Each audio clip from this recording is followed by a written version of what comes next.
Welcome to Cancer Questions with Dana-Farber. My name is Elizabeth Buchbinder, and I am a senior physician at Dana-Farber within the Melanoma Disease Center.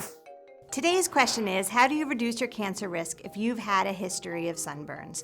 Very often, with a lot of our patients who develop cancer, it's from sunburns ages ago. And what can you do now to kind of lower that risk? The most important thing is actually keeping an eye on your skin. So if you do notice anything changing, that you have it seen by your primary care doctor or have it seen by a dermatologist, because catching cancer early is very important.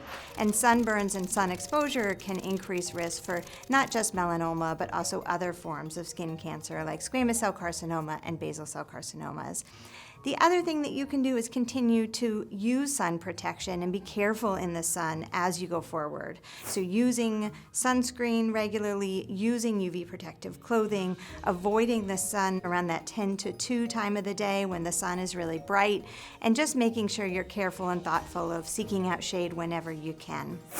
Finally, there are some medications that some dermatologists will recommend in patients if they have a history of certain types of skin cancer that can lower their risk of those skin cancers. It's a medication called nicotinamide that actually, if patients have squamous cell carcinomas and basal cell carcinomas, can lower the risk of those. They don't affect the risk of melanoma, but can affect the risk of those other cancers.